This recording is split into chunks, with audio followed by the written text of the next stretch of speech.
Hello and good morning everyone. आप सभी लोगों का स्वागत है आपके अपने यूट्यूब चैनल स्टडी ग्लॉस पर। मैं हूं डॉक्टर मोनिका और आज हम 29 जनवरी के जितने भी इम्पोर्टेंट क्वेश्चन बन सकते हैं उन पर डिस्कस करेंगे और हर क्वेश्चन से रिलेटेड इम्पोर्टेंट फैक्ट भी मैं आपको बताऊंगी। तो आप लोग पूरे वीडियो को ध्यान से देखिएगा। लास्ट में आपसे एक क्वेश्चन भी पूछूंगी, तो उसका आंसर आपको मुझे कॉमेंट बॉक्स के अंदर देना है। और आप सभी के लिए टेलीग्राम चैनल पर क्विज अपलोड कर दी जाएगी, वहां जाकर आप इसे अटेंड कर सकते हैं। इस लेक्चर की पीडीएफ भी आपको टेलीग्राम चैनल पर मिल जाएगी। तो चलिए स्टार्ट करते हैं हम आज का सेशन। फर्स्ट क्वेश्चन है, who organise the joint maritime exercise Paschim Lehar XPL 2022? संयुक्त समुद्री अभ्यास पश्चिम लहर एक्सपीएल 2022 का आयोजन किसने किया है? तो ये किया है इंडियन नेवी के द्वारा किया गया है। सी इसका करेक्ट आंसर होगा। चलिए कुछ इंपॉर्टेंट पॉइंट्स के साथ में हम इसे समझ लेते हैं। तो जो इंडियन नेवी की वेस्टर्न नेवी कमांड ने वेस्ट कोस्ट पर एक joint maritime exercise Paschim Lehar XPL 2022 को कंडक्ट किया है और यह एक्सरसाइज 20 डेज तक चला है। और Indian navy, Indian air force, Indian army और कोस्ट गार्ड के बीच इंटर सर्विस सिनर्जी एनहेंस करने के एम से इसे कंडक्ट किया गया है। और जो वेस्टर्न नेवल कमांड है, जिसका जो हेडक्वार्टर मुंबई के अंदर है, ये भारतीय नौसेना के 3 कमांड स्तरीय संरचनाओं के अंदर से एक है। और जो ईस्टर्न नेवल कमांड है, जिसका हेडक्वार्टर विशाखापट्टनम के अंदर है, और जो साउथर्न नेवल कमांड है, जो इसका हेडक्वार्टर कहाँ है, तो इसका हेडक्वार्टर कोची के अंदर है। चलिए मिलिट्री से रिलेटेड क्वेश्चन है, तो लास्ट ऑफ 5 मिलिट्री एक्सरसाइज की हम बात कर लेते हैं। तो जो सबसे पहले है पासेक्स 2022, ये इंडियन नेवी और कौन से देश की नेवी के बीच में हुआ है? तो ये इंडियन नेवी और रशियन नेवी के बीच में हुआ है। इसके बाद में है एक मल्टीनेशनल नेवल एक्सरसाइज है जिसका नाम है मिलन 2022। ये कौन सी सिटी के अंदर ऑर्गेनाइज करवाया गया था? तो ये विशाखापट्टनम के अंदर ऑर्गेनाइज करवाया गया था। इसके बाद में है Indian army organise the military exercise जिसका नाम है दक्षिण शक्ति। ये राजस्थान के जैसलमेर के अंदर हुआ था। ट्राइलेटरल नेवल एक्सरसाइज जिसका नाम है सिटमैक्स 21, ये कौन कौन सी देशों की नेवी के बीच में हुआ है? तो ये इंडिया, सिंगापुर और थाईलैंड की नेवी के बीच में हुआ है। फिर है Shakti 2021 joint military exercise has been organised between India and which country? तो ये इंडिया और फ्रांस के बीच में हुआ है। सेकेंड नंबर क्वेश्चन है, who has hosted the first India central Asia summit? पहले भारत मध्य एशिया शिखर सम्मेलन की मेजबानी किसने की है? तो ये नरेंद्र मोदी जी के द्वारा की गई है। ए इसका करेक्ट आंसर होगा। चलिए डिटेल से हम इस पे बात कर लेते हैं। तो 27 जनवरी को PM Modi India central Asia summit को होस्ट किया है इन्होंने। और 5 सेंट्रल एशियन कंट्रीज के जो प्रेसिडेंट है इस समिट में इन्होंने पार्टिसिपेट किया है। ये कंट्रीज कौन कौन सी थी? तो Kazakhstan, Uzbekistan, Turkmenistan, Tajikistan, Kyrgyz गणराज्य है। और ये जो है ये first India central Asia summit है और ये समिट वर्चुअली हुआ है।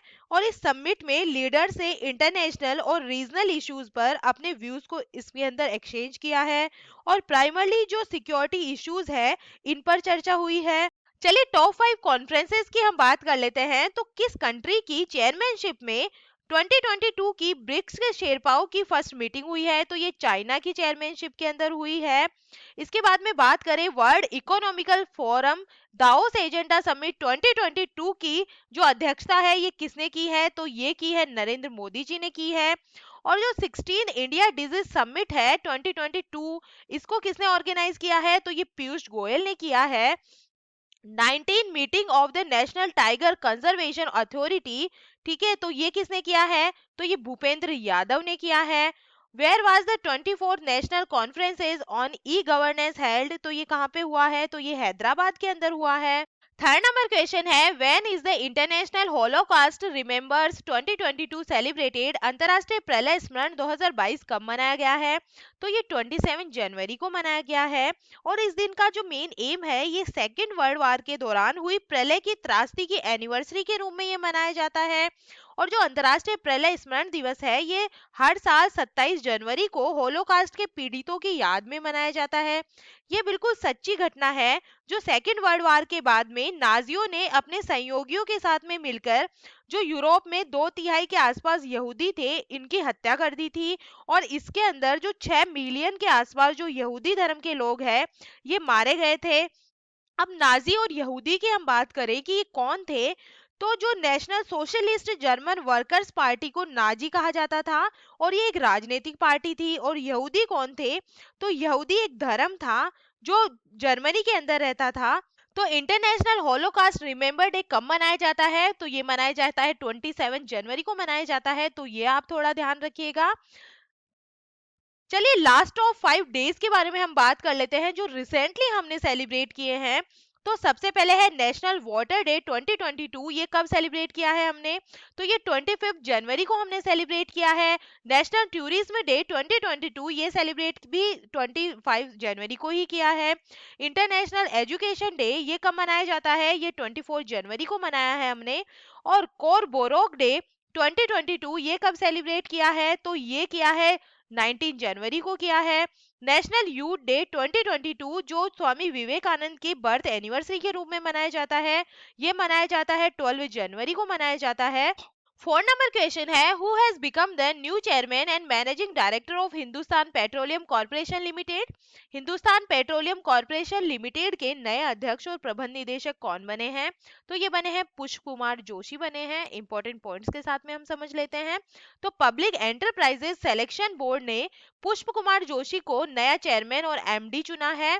और यह किसकी जगह लेने वाले हैं? मुकेश कुमार सुराणा की जगह लेने वाले हैं, जो इस साल 30 अप्रैल 2022 को रिटायर हो रहे हैं। और पुष्प कुमार जोशी 1 अगस्त 2022 से एचपीसीएल के मानव संसाधन निदेशक है। और जोशी फिलहाल प्रमुख मानव संसाधन नीतियों और रणनीतियों के डिजाइन और तैनाती की देखरेख के लिए जिम्मेदार है। एचपीसीएल की हम बात करें तो ये एक महारत्न कंपनी है, और इसे भारतीय कंपनी अधिनियम 1913 के तहत एक कंपनी के रूप में मूल रूप से निगमित किया गया था। और ये बॉम्बे स्टॉक एक्सचेंज और नेशनल स्टॉक एक्सचेंज पर लिस्ट है। चलिए टॉप 5 रिक्रूटमेंट्स की हम बात कर लेते हैं जो रिसेंटली हुए हैं और आपके एग्जाम पॉइंट ऑफ व्यू से इंपॉर्टेंट रहने वाले हैं। तो सबसे पहले बात करते हैं new chairman of India tourism development corporation. तो ये कौन बनी है? तो ये बने हैं संबित पात्रा बने हैं। 35th chief secretary of Haryana state, तो ये बने हैं संजीव कौशल बने हैं। New chief executive officer of e commerce company Myntra, तो ये बनी है नंदिता सिन्हा बनी है। New head of national defence college, तो ये बने हैं मनोज कुमार मागो बने हैं। The first woman president of mount training foundation, तो ये बनी है हर्षवंती बिस्ट बनी है। 5 नंबर क्वेश्चन है, which has been chosen as the guest nation in the 12th Hyderabad literature festival 2022? 12वां हैदराबाद साहित्य महोत्सव 2022 में अतिथि राष्ट्र कौन सा चुना गया है? तो यूनाइटेड किंगडम को है ये गेस्ट नेशन के रूप में चुना गया है। चलिए इसके बारे में हम डिटेल से बात कर लेते हैं। तो जो 12th हैदराबाद लिटरेचर फेस्टिवल 2022 है, ये ऑर्गेनाइज होगा 18 जनवरी से 30 जनवरी तक ऑनलाइन होगा। और इस फेस्टिवल के अंदर गेस्ट नेशन चुना गया है यूनाइटेड किंगडम। और इस साल हैदराबाद लिटरेचर फेस्टिवल 2022 में जो पंजाबी को फोकस की लैंग्वेज के रूप में चूज किया गया है। 6 नंबर क्वेश्चन है, who has written the book a little book of India? A little book of India पुस्तक को किसने लिखा है? तो ये रस्किन बॉन्ड के द्वारा लिखी गई है। चलिए इस बुक के बारे में हम डिटेल से बात कर लेते हैं। तो जो रस्किन बॉन्ड ने अपनी new book a little book of India celebrating 75 years of independence में इंडिया को ये ट्रिब्यूट की है ये बुक। और ये बुक इंडिया के फिजिकल और स्पिरिचुअल फीचर्स का एक कलेक्शन है जो पढ़ने वालों को पुरानी यादों के सफर पर ले जाता है। और इसको पब्लिश किसने किया है? तो पेंगुइन रैंडम हाउस इंडिया के द्वारा ये पब्लिश की गई है। चलिए टॉप 5 बुक्स एंड ऑथर की हम बात कर लेते हैं। तो कमला हैरिस फिनोमिनल वुमन जो बुक है ये लिखी गई है चिदानंद राज घट्टा के द्वारा लिखी गई है। एम्स में एक जंग लड़ते हुए जो बुक है ये रमेश पोखरियाल निशंक के द्वारा लिखी गई है। इसके बाद में है invisible empire natural history of viruses जो बुक है ये प्रणय लाल के द्वारा लिखी गई है। John Lang wanderer of Hindustan slanderer of Hindustani lawyer for the Ranee book लिखी गई है अमित रंजन के द्वारा। The story of the first civilisation from Mesopotamia to the Aztecs ये किसके द्वारा लिखी गई है? ये सुभद्र सेन गुप्ता के द्वारा लिखी गई है। 7 नंबर क्वेश्चन है, which state government has conferred its highest civilian award on Ratan Tata?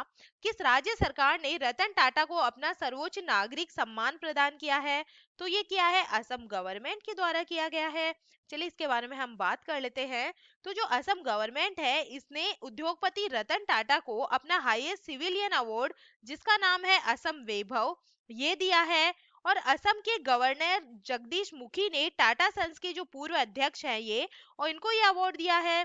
और असम गवर्नमेंट ने रतन टाटा को ये अवार्ड क्यों दिया है? क्योंकि इन्होंने राज्य के अंदर कैंसर ट्रीटमेंट फैसिलिटीज की सेटअप के लिए ये असम वैभव अवार्ड इनको दिया गया है। और इनके बारे में और अवार्ड्स की हम बात करें तो 2000 के अंदर इन्हें इंडियन गवर्नमेंट के द्वारा पद्म भूषण अवार्ड भी मिल चुका है। और 2008 के अंदर इन्हें पद्म विभूषण भी मिल चुका है। और इनकी बायोग्राफी आई थी जिसका क्या नाम था, Ratan N Tata the authorised biography. और इसके राइटर है जो पूर्व आईएएस ऑफिसर है डॉक्टर थॉमस मैथ्यू, ये इसके राइटर है। तो ये एक्स्ट्रा फैक्ट है, ये भी आप ध्यान रखिएगा। 8 नंबर क्वेश्चन है, who has been chosen by the International Cricket Council as the ICC men's one day cricketer of the year in 2021। अंतरराष्ट्रीय क्रिकेट परिषद ने 2021 में ICC men's one day cricketer of the year किसे चुना है? तो ये चुना है बाबर आजम को चुना गया है। ये पाकिस्तान क्रिकेट टीम के कैप्टन है। इसके बाद में बात करें ICC women's one day cricketer of the year किसे चुना गया है? तो ये लिजे ली को दिया गया है जो साउथ अफ्रीका से है। शाहीन अफरीदी की हम बात करें तो ICC men's cricket of the year का जो अवार्ड है शाहीन अफरीदी को दिया गया है। ये पाकिस्तान के फास्ट बॉलर है। और ये अवार्ड क्यों दिए जाते हैं? तो ये अवार्ड प्लेयर्स को एक साल में उनके परफॉर्मेंस के लिए ये अवार्ड दिए जाते हैं। और ICC women's cricketer of the year award India की स्मृति मंथाना को दिया गया है। और इन्हें 2018 के अंदर भी ये अवार्ड मिल चुका है। ठीक है, तो ये थोड़ा एक्स्ट्रा फैक्ट है, ये आप याद रखिएगा। 9 नंबर क्वेश्चन है, where has the government started the beautification of roads project on the line of European cities? कहाँ की सरकार ने यूरोपियन शहरों की तर्ज पर सड़कों का सौंदर्यीकरण परियोजना शुरू की है? तो ये दिल्ली गवर्नमेंट के द्वारा शुरू की गई है, दिल्ली के अंदर ये शुरू की गई है। इसके बारे में हम डिटेल से बात कर लेते हैं। तो दिल्ली गवर्नमेंट ने यूरोपीय सिटीज लाइंस पर ब्यूटिफिकेशन ऑफ रोड प्रोजेक्ट को ये स्टार्ट किया है। और शहर भर के अंदर 9 चयनित हिस्सों को साइकिल चालकों, पैदल चलने वालों और मोटरसाइकिल चालकों के लिए उपयोगी बनाने के लिए इसे रीडिजाइनिंग और इसको रीडेवलप किया जाएगा।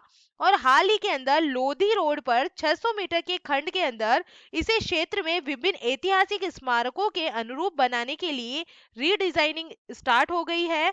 तो आपको याद रखना है ब्यूटिफिकेशन ऑफ रोड प्रोजेक्ट कहाँ स्टार्ट किया गया है? तो ये दिल्ली के अंदर स्टार्ट किया गया है। 10 नंबर क्वेश्चन है, India has recently sought UNESCO world heritage tag for the living root bridge built in which state? Bharat ने हाल ही में किस राज्य में बने लिविंग रूट ब्रिज के लिए यूनेस्को की विश्व धरोहर टैग की मांग की है? तो ये मेघालय के अंदर पाए जाते हैं। चलिए इनके बारे में हम डिटेल से बात कर लेते हैं। तो लिविंग रूट ब्रिज मेघालय के अंदर होते हैं। और ये रबड़ के पेड़ की जड़ों से बने हुए रहते हैं। और इनका साइंटिफिक नेम क्या है? फिकस इलास्टिका इनका साइंटिफिक नेम है। और इनकी उलझी हुई जड़ें लकड़ी के पुलों का एक स्थिर विकल्प प्रदान करती है। ये जो पुल होते हैं ये हाथों से बने हुए रहते हैं। यहाँ की जो जनजाति है इनके द्वारा ये बनाया जाता है। और इनकी मैक्सिमम जो लंबाई होती है ये होती है 50 मीटर होती है। और इनकी जो चौड़ाई होती है ये 1.5 मीटर तक होती है। और ये इतने मजबूत होते हैं कि 500 सालों तक इनका कुछ भी नहीं बिगड़ सकता। बट इसके लिए क्या जरूरी है? ये पुल जब ही स्वस्थ रह सकते हैं जब तक कि जो पेड़ है ये स्वस्थ रहे। ठीक है। और ये न्यूज इसीलिए है क्योंकि जूलॉजिकल सर्वे ऑफ इंडिया ने यूनेस्को की विश्व धरोहर टैग की मांग की है। अच्छा, जूलॉजिकल सर्वे ऑफ इंडिया, अभी यह नाम न्यूज में था क्योंकि इसकी पहली महिला अध्यक्ष कौन बनी है? धृति बनर्जी बनी है। और इसका जो हेडक्वार्टर है ये कोलकाता के अंदर है। यूनेस्को में भारत के कितने धरोहर स्थल है? तो इसका आंसर होगा जो भारत के है ये जो 40 है ये है। और 40वां कौन सा है? तो गुजरात का जो धोलावीरा जो विरासत स्थल है ये इसके अंदर 40वां बना है। ठीक है, तो ये थोड़ा आप ध्यान रखिएगा। और बात करें कि यूनेस्को में भारत की कितनी अमूर्त धरोहर है, मतलब इनटेंजिबल साइट है, तो इसका आंसर होगा इसके अंदर 14th है। ठीक है। और जो 14th कौन सी बनी है? तो जो दुर्गा पूजा है ये 14th नंबर की बनी है। इनटेंजिबल का मतलब क्या हुआ है? इनटेंजिबल साइट का मतलब कि जिन्हें आप छू नहीं सकते, जैसे ये दुर्गा पूजा हो गई, मेले हो गए, तो ये इनटेंजिबल साइट्स के रूप में आती है। अमूर्त जो धरोहर है इसके अंदर आती है। तो इनकी जो संख्या है ये है 14। और जो विश्व धरोहर के रूप में है ये है 40। और 40वां बना है गुजरात का धोलावीरा। चलिए 28 जनवरी का जो करंट अफेयर है हम रिवाइज कर लेते हैं। फर्स्ट क्वेश्चन है 26 जनवरी 2022 को भारत ने अपना कौन सा गणतंत्र दिवस मनाया है? तो भारत ने अपना 73 नंबर का जो है रिपब्लिक डे ये सेलिब्रेट किया है। सेकंड क्वेश्चन है 2022 में कितने लोगों को पद्म पुरस्कार से सम्मानित किया गया है? तो 128 लोगों को पद्म पुरस्कार से सम्मानित किया गया है। थर्ड नंबर क्वेश्चन है केंद्र सरकार ने कहाँ प्लास्टिक पार्क बनाने की मंजूरी दी है? तो मंगलुरु कर्नाटक के अंदर ये प्लास्टिक पार्क बनाया जाना है। थर्ड फोर्थ नंबर क्वेश्चन है द एंजल्स ऑफ कैलाश पुस्तक को किसने लिखा है? तो ये लिखा है शुबीरा प्रसाद के द्वारा लिखी गई है। फाइव नंबर क्वेश्चन है केंद्र सरकार के कर्मचारियों और पेंशन भोगियों के लिए सीजीएचएस की उन्नत वेबसाइट और माई सीजीएचएस ऐप को किसने लॉन्च किया है? तो ये लॉन्च किया है डॉक्टर मनसुख मंडाविया के द्वारा ये लॉन्च किया गया है। सिक्स नंबर क्वेश्चन है भारत में इलेक्ट्रिक वाहनों पर बैंकिंग रिपोर्ट को किसने जारी किया है? तो ये किया है नीति आयोग के द्वारा जारी किया गया है। ए इसका करेक्ट आंसर होगा। सेवन नंबर क्वेश्चन है हाल ही में खेलों में उत्कृष्टता के लिए नीरज चोपड़ा को निम्नलिखित में से कौन सा पुरस्कार दिया गया है? तो इनको मिला है परम विशिष्ट सेवा मेडल दिया गया है। 20 का करेक्ट आंसर होगा। एट नंबर क्वेश्चन है हाल ही में जारी भ्रष्टाचार अवधारणा सूचकांक 2021 में कौन शीर्ष पे रहा है? तो इसके अंदर रहा है डेनमार्क है ये शीर्ष पे रहा है। नाइन क्वेश्चन है हाल ही में CSIR central drug research institute ने कोरोना वायरस के ओमिक्रॉन संस्करण के परीक्षण के लिए कौन सी एक स्वदेशी किट विकसित की है? तो इस किट का नाम है ओम रहेगा। ए इसका करेक्ट आंसर होगा।